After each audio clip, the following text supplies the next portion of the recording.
Nous savons tous qu'en hiver, il est difficile d'avoir un teint radieux. Entre les imperfections, les agressions externes, la sécheresse et les rougeurs, il est très facile d'avoir un teint super terne. Alors aujourd'hui dans cette vidéo, je vais vous donner 10 conseils pour avoir un teint radieux en hiver. Dans un premier temps, pour créer une barrière contre la pollution, on va venir s'hydrater et donc je vais utiliser la crème Bénéfiance de chez Shiseido qui va avoir également une action lissante et ça va permettre donc de retrouver une peau hydratée, repulpée avant de passer au maquillage. Petite astuce, n'hésitez pas à déposer une cuillère à café dans le frigo pour la retrouver super fraîche le matin afin de dégonfler vos cernes et vos paupières. On passe maintenant au fond de teint. Je vais utiliser le nouveau Synchro Skin Self Refreshing de chez Shiseido. Et le deuxième conseil, c'est de bien trouver la bonne teinte en fonction de votre carnation. Il suffit de tester le fond de teint sur votre cou et s'il se fond complètement avec la couleur de votre peau, c'est que vous avez trouvé la bonne teinte. Vous pouvez également en appliquer sur le menton et si vous voyez qu'il n'y a pas de différence ni de démarcation avec le cou, c'est que c'est également la bonne teinte. J'applique ensuite mon fond de teint sur l'ensemble de mon visage. Je vais utiliser donc le pinceau Anatsubaki de chez Shiseido qui va permettre de lisser la peau avec des mouvements circulaires et vous commencez en général de l'intérieur vers l'extérieur du visage. Conseil numéro 3, n'appliquez pas de fond de teint sous les yeux car vous allez déjà appliquer votre anti-cerne, cela ferait trop de matière. Petite astuce pour les personnes qui souhaiteraient alléger leur fond de teint de temps en temps, vous pouvez très bien donc mélanger votre fond de teint avec votre crème de jour pour le rendre plus hydratant et plus lumineux. Je passe maintenant à l'anti-cerne, je vais utiliser le Synchro Skin de chez Shiseido. Bien sûr, je vous mets toutes les références des produits en barre de description sous la vidéo. Conseil numéro 4, n'hésitez pas à utiliser 2 anti-cernes, un pour corriger qui sera de la même couleur que votre teint et le deuxième de teinte plus claire afin d'illuminer quelques zones de votre visage. Petite astuce, n'hésitez pas à utiliser l'anti-cerne plus foncé, donc correcteur, pour pouvoir corriger toutes vos petites imperfections, donc les petits boutons que vous trouverez par-ci par-là. Et avec la couleur la plus claire, vous allez pouvoir donc illuminer le dessous de l'œil, vous allez pouvoir également rajouter de la lumière et éclaircir des zones d'ombre que vous aurez sur votre visage, comme par exemple le contour des lèvres, sous le nez, etc.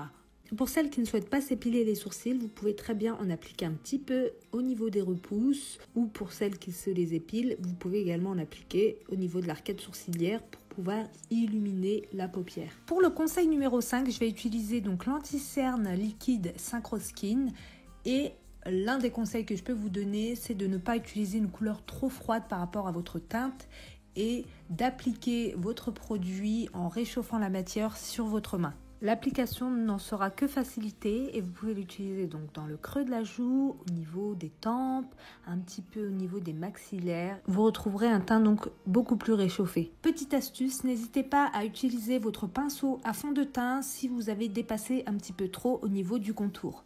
Vous voyez la différence, on est déjà beaucoup plus structuré et on a un teint beaucoup plus réchauffé. Une autre petite astuce, j'adore utiliser mon contour au niveau du fard à paupières pour étirer mon regard. Ça m'évite parfois d'utiliser du fard à paupières, c'est juste génial.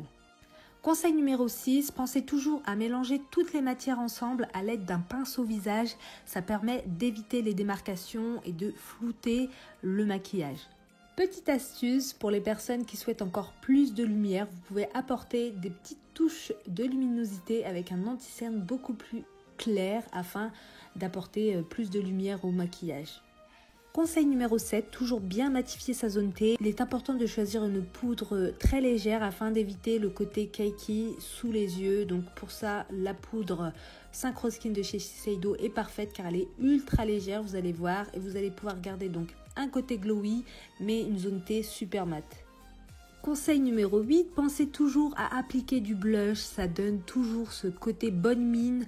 Je sais qu'il y en a pas mal qui des fois n'en mettent pas forcément et je trouve que ça change vraiment tout au niveau du make-up.